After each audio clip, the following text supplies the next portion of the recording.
Good morning dear students. पिछले video में हम लोगों ने वर्क के बारे में बात की थी कि व्हाट इज़ वर्क, वर्क क्या होता है आपका।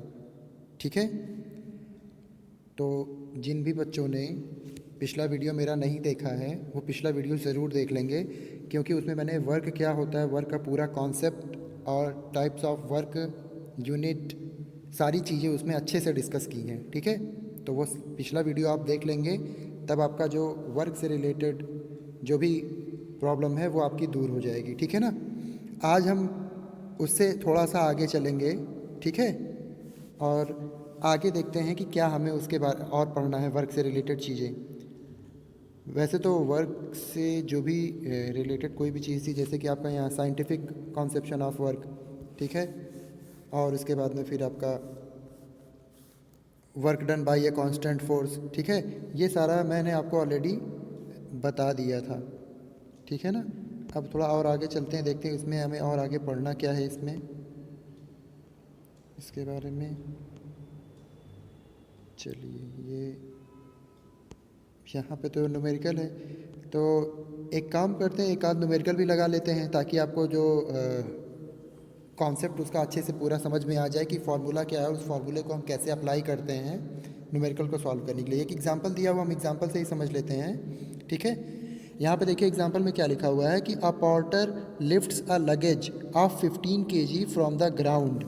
ठीक है, कि एक पोर्टर है, कूली जिसे कहते हैं हम, वो 15 kg 15 किलो का एक जो वेट का मतलब कोई सामान है, वो ग्राउंड से उसे क्या करता है, लिफ्ट करता है, मतलब उठाता है, and puts it on his head, और उसको अपने सिर पे रखता है 1.5 मीटर अबव द ग्राउंड। मतलब क्या है कि जैसे मान लीजिए ये ग्राउंड है यहाँ पर, ये ठीक है, तो कूली क्या करता है, ये सामान है आपका, ये कितने केजी का है, 15 केजी का है, इसको वो क्या करता है, यहाँ ज़मीन से उठा करके और अपनी सिर के ऊपर रखता है इस जगह पर।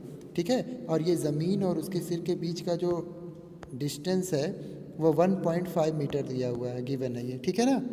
तो आपसे पूछ रहा है the work done by him on the luggage, work done कितना होगा, किसके द्वारा, वो जो कूली है, कूली के द्वारा कितना वर्क डन होगा, किस पे, इस लगेज के ऊपर, क्योंकि काम तो वर्क डन जो है वो कूली ही करेगा। क्या वर्क डन कर रहा है, वो इस सामान को उठा करके इतनी ऊंचाई पे ले जा रहा है, मतलब अपने सिर पे रख रहा है, तो ये सामान को उठा करके ऊंचाई पे ले जा रहा है, तो वर्क डन कर रहा है ना, तो उसने कितना वर्क डन किया ये हमें पता करना है। ठीक है, तो चलिए देखते हैं। सबसे पहले तो हमें जो जो चीज़ें गिवन होती हैं वो नोट कर लेते हैं। हमें क्या क्या गिवन है, हमें मास दिया हुआ है, किसका, वो ऑब्जेक्ट का मास है 15 kg, और दूसरी चीज़ ये दी हुई है कि कितना डिस्प्लेसमेंट, माने जो ऑब्जेक्ट है यहाँ से उठा करके यहाँ ऊंचाई पे जो रखा गया है, एक्चुअली में ये ऊंचाई है, ये इसे आप h से भी डिनोट कर सकते हो, ठीक है, या फिर s से भी डिनोट कर सकते हो, क्योंकि मैंने जो आपको फार्मूला बताया था वो W इज़ इक्वल टू क्या बताया था, एफ डी कॉस थीटा, यही बताया था ना, F into D into cos theta, ये बताया था। ठीक है, तो इसमें ये जो डी है ये डिस्प्लेसमेंट यहाँ पर है। ठीक है, अब ये डिस्प्लेसमेंट दो तरीके से हो सकता है आपका, क्या क्या, ये जो डिस्प्लेसमेंट है आपका ये इस तरीके से हो सकता है, लीनियर मोशन में भी, जब ग्राउंड पे कोई चीज़ लीनियर मूव करे ऐसे, ठीक है ना, ये भी हो सकता है डिस्प्लेसमेंट यहाँ पर, या फिर हाइट पे भी जाए तब भी वो डिस्प्लेसमेंट ही माना जाएगा, जिस जो हमारे इस केस में यहाँ पे, क्योंकि ऑब्जेक्ट को ऊपर उठाया जा रहा है तो वो भी डिस्प्लेसमेंट ही माना जाएगा। ठीक है, तो क्या क्या था हमारे पास मास दिया हुआ था m is equal to 15 kg था, और डिस्प्लेसमेंट d जो था वो आपका कितना था, 1.5 मीटर था। ठीक है ना, तो हम फार्मूला इस्तेमाल करेंगे और फिर वर्क डन पता करेंगे। ठीक है, तो वर्क डन का जो सबसे सिंपल फार्मूला है W बराबर F इंटू डी, ये मैंने आपको ऑलरेडी बताया था। ठीक है ना। अब यहाँ देखेंगे W is equal to work done आपका कितना हो जाएगा, F की वैल्यू, F मतलब फोर्स तो हमको दिया नहीं है, लेकिन आपने पिछले चैप्टर में एक फार्मूला पढ़ा था, F is equal to M into g, ये भी तो होता है। ठीक है, तो F के प्लेस पे हम M इंटू जी भी लिख सकते हैं, तो इसके प्लेस पे हमने यहाँ लिख दिया M इंटू जी, इंटू यहाँ पर हो गया आपका D। अब M की वैल्यू हमको गिवन है, कितना है, 15, तो m के प्लेस पे रख देंगे 15 इंटू जी माने ग्रेविटी की वैल्यू वैसे तो 9.8 होती है, बट हम यहाँ पर 10 ले लेंगे क्योंकि यहाँ नीचे आपका 10 लिया भी गया हुआ है, ठीक है। वैसे आप 9.8 रखोगे तब भी कोई प्रॉब्लम नहीं है, तो जी की वैल्यू में यहाँ 10 ले लेते हैं ताकि हमारा कैलकुलेशन थोड़ा ईजी हो। तो जी के प्लेस पे 10 रख दिया इंटू डी माने हो गया डिस्प्लेसमेंट भी यहाँ देखिए आपका दिया हुआ है, कितना है डिस्प्लेसमेंट 1.5, ठीक है। तो ये हो जाएगा 15 और 10 से इसमें मल्टीप्लाई करेंगे 1.5 में, तो ये भी 15 हो जाएगा। तो 15 इंटू 15 कितना आ जाएगा 225, और वर्क डन ये आपका आ गया 225, और इसका यूनिट क्या बताया था मैंने आपको, जूल बताया था ना, तो 225 जूल। तो ये हो गया आपका 225 जूल, ये हुआ आपका वर्क डन, ठीक है। आंसर में आप देखेंगे तो यहाँ पर आंसर भी वही आया हुआ है ना 225 जूल, ठीक है ना। तो इस तरीके से हम क्या करेंगे, न्यूमेरिकल्स को सॉल्व करेंगे। बहुत इजी है, कोई डिफ़िकल्टी आपको नहीं होनी चाहिए। अगर कोई प्रॉब्लम होती है तो आप मुझसे पूछिएगा, मैं आपको बता दूंगा। और आगे देखते हैं, यहाँ क्वेश्चंस की बात करते हैं। क्वेश्चन में देखिए क्या क्या लिखा हुआ है। ये when do we say that work is done, हम कब कहते हैं वर्क डन हो चुका है। ये मैं ऑलरेडी पिछले वीडियो में बता चुका हूँ, बहुत अच्छे से एक्सप्लेन किया है उसमें। तो अगर आपको नहीं पता है तो पिछला वीडियो ज़रूर देखिएगा। फिर एक्सप्रेशन लिखने का ये भी बता चुका हूँ। ये देखिए, ये है डिफ़ाइन 1 जूल, ठीक है। 1 जूल को डिफ़ाइन करना है, तो ठीक है 1 जूल की डेफिनेशन भी देख लेते हैं हम लोग कि 1 जूल की क्या डेफिनेशन होती है। बहुत ही ईजी है, ठीक है। बेसिकली आपको 1 जूल कब आएगा, यहाँ देखो जरा सा, हम फार्मूले से ही पता कर सकते हैं 1 जूल की डेफिनेशन क्या होगी। कैसे, देखिए W is equal to F into D, आपने ये सबसे सिंपल फार्मूला यही पढ़ा है। हमें 1 जूल चाहिए, यहाँ पे यहाँ क्या चाहिए 1 जूल चाहिए, W is equal to 1 joule चाहिए ना, इसी की डेफिनेशन चाहिए ना। तो क्या करेंगे इसके लिए, बहुत सिंपल है। W इज इक्वल टू, यहाँ देखिए F के प्लेस पे अगर हम 1 ले लेते हैं, इंटू डी के प्लेस पे भी क्या ले लेते हैं 1, तो 1 इंटू 1 1, और ये जूल आ जाएगा। मतलब F के प्लेस पे 1, F मतलब क्या, फोर्स, तो फोर्स आपका 1 न्यूटन होना चाहिए, ठीक है ना। फोर्स क्या होना चाहिए, 1 न्यूटन होना चाहिए। एक मिनट, ये ऐसे लिखता हूँ, ये फोर्स जो है इसे हटाते हैं यहाँ पे। W is equal to force जो है आपका वो 1 न्यूटन ले लेते हैं, इंटू डिस्प्लेसमेंट भी कितना ले लेते हैं, वो 1 मीटर ले लेते हैं। तो 1 इंटू 1, ये आपका 1 आ जाएगा, न्यूटन इंटू मीटर, और न्यूटन इंटू मीटर को ही आप क्या बोलते हो, जूल बोलते हो। तो 1 जूल आ जाएगा ये यहाँ से। तो फॉर्मूले से ही आपकी डेफिनेशन यहाँ बन जाएगी। बट अगर लिखना हो आपको डेफिनेशन में, तो आप क्या लिखेंगे, तो 1 जूल को लिखेंगे कि 1 joule is the amount of work done on an object when a force of 1 newton, कितने न्यूटन का फोर्स, 1 न्यूटन का फोर्स। तो when a force of 1 newton displaces the object 1 metre along the line of action of force. मतलब क्या, कि जिस direction में force लग रहा है, अगर हम 1 न्यूटन का फोर्स लगाएं और उसी डायरेक्शन में आपका ऑब्जेक्ट 1 मीटर क्या हो जाए, डिस्प्लेस हो जाए, तो इस सिचुएशन में हम कहेंगे कि हमने 1 जूल वर्क जो है वो कर दिया। दोबारा से एक बार डेफिनेशन रिपीट कर देता हूँ। 1 joule is the amount of work done on an object when a force of 1 newton displaces the object by 1 metre along the line of action of force, ठीक है। मतलब जिस लाइन में हम, जिस डायरेक्शन में हम फोर्स लगा रहे हैं उसी डायरेक्शन में मूवमेंट हो। तो यहाँ पे आपका ये हो गया 1 जूल की डेफिनेशन, ठीक है। ऐसे यहाँ पे एक और क्वेश्चन दिया हुआ, न्यूमेरिकल दिया हुआ, ये आप करिएगा। एक मैंने आपको बताया अभी, इसी के जैसे ये भी है, इसको आप सॉल्व करेंगे और बहुत ईजी है, कर सकते हैं, कोई प्रॉब्लम नहीं होगी, ठीक है। अब आगे चलते हैं। अब आगे क्या है हमारा, हमें नेक्स्ट जो पढ़ना है वो है एनर्जी के बारे में। चलिए, नेक्स्ट टॉपिक हमारा क्या है, एनर्जी। तो एनर्जी क्या होता है इसके बारे में हमें पढ़ना है, ठीक है। तो बहुत सिंपल है, एनर्जी क्या होता है इसके बारे में। सबसे सिंपल डेफिनेशन तो एनर्जी की यही है कि energy is the ability to do work. मतलब कि हमारे अंदर जो काम करने की जो क्या है क्षमता है, उसी को हम क्या कहते हैं एनर्जी कहते हैं, ठीक है। या फिर ये भी कह सकते हैं कि an object having a capability to do work is said to possess energy. मतलब कि अगर कोई वस्तु है, ठीक है, उसके अंदर अगर काम करने की क्षमता है, तो हम कहेंगे कि उसके अंदर एनर्जी है। इसको बड़े सिंपल लैंग्वेज में ये आप समझ सकते हो कि अगर आप काम कर रहे हो, मान लो आपसे को मैंने कुछ कह दिया करने के लिए कि मार्केट से जाओ कुछ सामान लेकर के आओ, तो आप मार्केट जाते हो, वहाँ से सामान लेकर के आते हो। तो आपने कुछ वर्क किया, ये वर्क आप क्यों कर पाए? ये वर्क आप इसलिए कर पाए क्योंकि आपके अंदर एनर्जी है, पहले से एनर्जी स्टोर्ड है आपके अंदर। वो एनर्जी आप में कहाँ से आई? हम जो फूड खाते हैं, खाना खाते हैं, भोजन करते हैं, तो उससे हमारे बॉडी में एनर्जी बनती है, ठीक है। अब इसके पीछे बायोलॉजिकल प्रोसेस है, उसमें मैं नहीं जाना चाहता। तो वो एनर्जी हम इस्तेमाल करते हैं वर्क डन के लिए, ठीक है। तो आपने वर्क किया क्योंकि आपके अंदर क्या थी? एनर्जी थी। उस एनर्जी का इस्तेमाल करके आपने क्या किया? वर्क किया, ठीक है ना। आपने एनर्जी का इस्तेमाल किया क्या करने के लिए? वर्क करने के लिए। इसीलिए कहते हैं कि an object having a capability to do work is said to possess energy. मतलब अगर कोई वस्तु है, अगर वो कोई वर्क कर रही है, इसका मतलब उसके अंदर एनर्जी है। तो सीधा सीधा आप ये कह सकते हो कि work and energy are related to each other.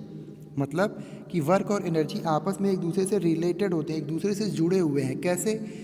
कि सीधी सी बात है कि जितना आपके अंदर एनर्जी होगा उतने ही आप वर्क करोगे। एक और एग्जांपल ले लेते हैं। जैसे मान लीजिए आपने देखा होगा कि आपके घरों में जो घड़ियाँ होती हैं, ठीक है, दीवार घड़ी जो होती है आपकी, उसमें आप क्या लगाते हो? सेल लगाते हो। और सेल लगाते हैं तो कुछ टाइम तक वो घड़ी जो है वो चलती है, फिर कुछ टाइम बाद वो बंद हो जाती है। तो जब बंद हो जाती है तो क्यों बंद हो जाती है? क्योंकि उसके अंदर जो सेल लगा हुआ है आपका, ठीक है, उस घड़ी के अंदर जो आपने क्या लगा रखा है? सेल लगा रखा है। उस सेल की जितनी एनर्जी है, ठीक है, सेल की जितनी एनर्जी है वो सारी की सारी क्या हो जाती है? ख़त्म हो जाती है, ठीक है ना। वो सारी की सारी एनर्जी ख़त्म होने का मतलब कि एनर्जी कंज्यूम हो जाती है। किसके द्वारा? वो एनर्जी कौन कंज्यूम कर लेता है? जो आपने वॉच है आपके घर पे, ठीक है, जिसमें आपने उसे लगा रखा, उस वॉच ने उसकी सारी एनर्जी कंज्यूम कर ली। तो इस वजह से वो सेल के अंदर अब एनर्जी है नहीं, तो आपका वॉच जो है वो रुक जाता है, ठीक है। फिर आप क्या करते हो? मार्केट से जाते हो, दूसरा सेल लेकर के आते हो, अपनी घड़ी में लगा देते हो, और दोबारा से आपकी घड़ी दोबारा से स्टार्ट हो जाती है चलना, ठीक है। तो दूसरा जो आपने सेल खरीदा, उसमें क्या था? उसमें भी पहले से एनर्जी स्टोर्ड है। अब वो वॉच उसका इस्तेमाल करके कुछ टाइम तक चलेगी, जब तक उसमें एनर्जी होगा। तो बेसिकली कहने का मतलब ये हो गया हमारा कि हमारे ऑब्जेक्ट के अंदर जितनी एनर्जी होगी, ठीक है, ऑब्जेक्ट के अंदर जितनी एनर्जी होगी उतना ही वो वर्क डन करेगी, ठीक है, उतना ही वो क्या करेगी? Work done. तो basically energy is equal to work done अगर आप कहोगे तो ये गलत नहीं होगा, ठीक है ना। तो एनर्जी, जितनी एनर्जी होगी उतना वर्क डन होगा, या फिर इसका अपोजिट आप ये कह सकते हो कि हम उतना ही वर्क कर सकते हैं जितना हमारे अंदर एनर्जी होगी, ठीक है। तो आई थिंक आपको वर्क और एनर्जी का कॉन्सेप्ट समझ में आ गया होगा कि वर्क और एनर्जी आपस में एक दूसरे से बिल्कुल रिलेटेड है एक दूसरे के, ठीक है। और इसी वजह से इनका यूनिट भी सेम है। क्या यूनिट सेम है? वर्क का यूनिट मैंने आपको क्या बताया था? वर्क का यूनिट मैंने आपको जूल बताया था ना, ठीक है। वर्क का यूनिट क्या बताया था? जूल बताया था। तो एनर्जी को हम ई से डिनोट करते हैं, और इसका भी यूनिट क्या होता है? जूल ही होता है। क्यों? क्योंकि दोनों जब सेम है तो दोनों का यूनिट भी सेम होगा। और तो और दोनों क्या है आपके? दोनों स्केलर क्वांटिटी हैं। दो के दोनों क्या हैं? स्केलर क्वांटिटी है। वर्क स्केलर क्वांटिटी है, और कैसे मैंने आपको ऑलरेडी पिछले वीडियो में बताया है। तो अगर वर्क स्केलर क्वांटिटी है तो आपकी एनर्जी भी क्या हो जाएगी? एनर्जी भी आपकी क्या हो जाएगी? स्केलर क्वांटिटी हो जाएगी, ठीक है ना। आई थिंक आपको ये सब समझ में आ गया होगा। अब यहाँ पे एनर्जी का एक हायर यूनिट लिखा हुआ है, वो भी देख लेते हैं क्या है एनर्जी का हायर यूनिट। एक्चुअली ये किलो जूल है, ठीक है ना। तो किलो जूल क्या होता है? बहुत सिंपल है। 1 kilojoule is equal to होता है 1000 जूल के, ठीक है ना। या फिर इसको 10⁻³ जूल भी लिखते हैं। तो ये जो किलो जूल है, किलो जूल को kJ से डिनोट करते हैं। किलो जूल जो है वो हायर यूनिट है एनर्जी का, बस और कुछ नहीं, ठीक है ना। अब आगे है हमारा फॉर्म्स ऑफ एनर्जी, मतलब एनर्जी के डिफरेंट फॉर्म्स के बारे में आपको पढ़ना है, ठीक है। तो फॉर्म्स ऑफ एनर्जी की बात करें तो nature has provided us energy in various forms. मतलब नेचर ने, इस प्रकृति ने हमको जो एनर्जी है वो बहुत अलग अलग फॉर्म में हमको प्रोवाइड किए दी है। जैसे कि क्या है आपका? बहुत सारी एनर्जी हैं। Solar energy, heat energy, light energy, chemical energy या फ्यूल एनर्जी जो आप बोलते हो, हाइड्रो इलेक्ट्रिकल एनर्जी, ठीक है, और nuclear energy, geothermal energy, wind energy, sound energy, magnetic energy, mechanical energy, तमाम तरह की एनर्जीज़ जो हैं नेचर ने हमको दी है, ठीक है। तो उन सब के बारे में हमें डिस्कस नहीं करना है। हमारे सिलेबस में जो है हम केवल उसके बारे में डिस्कस करेंगे। हमारे सिलेबस में मैकेनिकल एनर्जी है, तो हम किसके बारे में डिस्कस करेंगे? मैकेनिकल एनर्जी के बारे में डिस्कस करेंगे, ठीक है। किसके बारे में पढ़ाई करेंगे हम? मैकेनिकल एनर्जी की। मैकेनिकल एनर्जी क्या होती है, ठीक है। चलिए, तो मैकेनिकल एनर्जी के बारे में अगर बात करें तो energy possessed by a body due to its state of rest और motion is called mechanical energy. मतलब क्या कि कोई भी ऑब्जेक्ट है, उसके रेस्ट की वजह से, मतलब अगर वो ऑब्जेक्ट रेस्ट में है उसकी वजह से, या फिर अगर वो ऑब्जेक्ट मूव कर रहा है उसकी वजह से, उस ऑब्जेक्ट के अंदर जितनी एनर्जी होती है हम कहते हैं कि उतनी उसकी टोटल मैकेनिकल एनर्जी है। मतलब आप ये सीधा सीधा कह सकते हो कि जो मैकेनिकल एनर्जी होती है ना आपकी, वो दो टाइप की होती है। मैकेनिकल एनर्जी कितनी टाइप की होती है? दो टाइप की होती है आपकी। एक हो गया आपका, क्योंकि ऑब्जेक्ट के मोशन की वजह से जो एनर्जी थी, तो जो मोशन की वजह से जो एनर्जी होती है उसको हम बोलते हैं काइनेटिक एनर्जी। क्या बोलते हैं? Kinetic energy. और दूसरा मैंने बोला अभी आपसे कि उसके रेस्ट की वजह से, तो रेस्ट का मतलब हो गया उसके पोजीशन, पोजीशन मतलब हो गया पोटेंशियल एनर्जी। एक दूसरी कौन सी एनर्जी हो जाएगी? पोटेंशियल एनर्जी, ठीक है ना। तो मैकेनिकल एनर्जी को आप दो पार्ट में डिवाइड कर सकते हैं, काइनेटिक एनर्जी और पोटेंशियल एनर्जी, और हमें इन्हीं दोनों के बारे में यहाँ पढ़ना है, पोटेंशियल एनर्जी और काइनेटिक एनर्जी। तो मैकेनिकल एनर्जी क्या होता है? अभी मैंने बताया कि the energy possessed by a body due to its state of rest, उसके रेस्ट की वजह से, और its state of motion is known as mechanical energy. या एक दूसरे तरीके से आप ये कह सकते हो कि the sum of kinetic energy and potential energy, इन दोनों के सम को हम बोलते हैं मैकेनिकल एनर्जी। अभी हम अच्छे से बात करेंगे, डिस्कस करेंगे कि काइनेटिक एनर्जी क्या होता है और पोटेंशियल एनर्जी क्या होता है उसके बारे में, ठीक है ना। तो काइनेटिक एनर्जी और पोटेंशियल एनर्जी का जो सम होता है, दोनों का सम, उसी को हम बोलते हैं क्या?